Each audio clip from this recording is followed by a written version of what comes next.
So it came out in the news that, like I had predicted, there was more bomb blasts in Maiduguri, and that now I expect that there's going to be some in Kaduna, Borno State, and spread out everywhere from Tabara State, Bama, all those places I told you there are going to be attacks. Okay?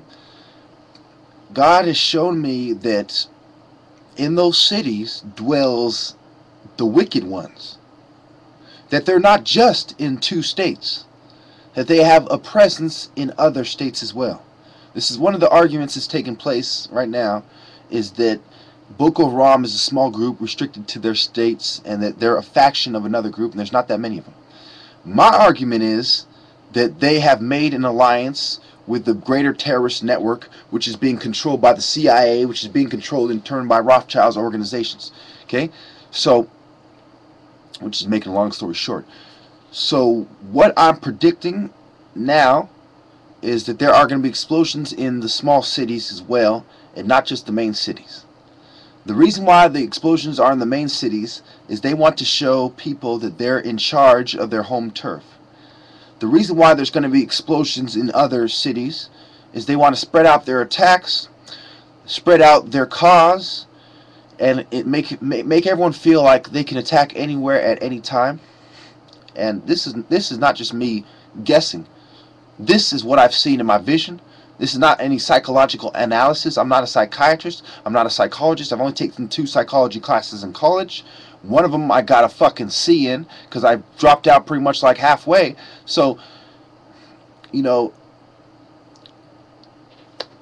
not looking at this as a psychologist or psychiatrist. I'm looking at this as a man of God. And what God has told me is that Boko Haram will be with us for quite some time. That Boko Haram is part of a greater network of Islamic revolutionaries with links to terrorists and the CIA and the bankers who are making a push for Igbo land because they have vested interest with the bankers at this point in time until they're no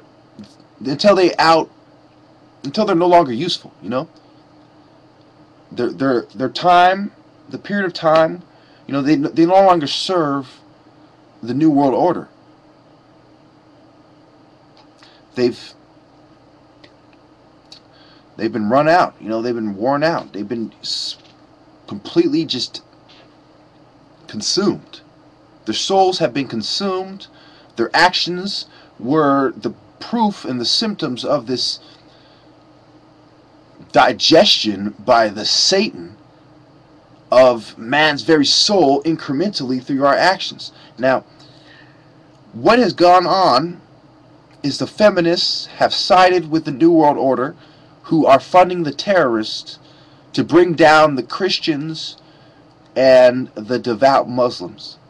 So my followers have to be those who are resisting globalism, as well as right-wing racism, as well as fascism and compartmentalism, colonial imperialism. Thank you.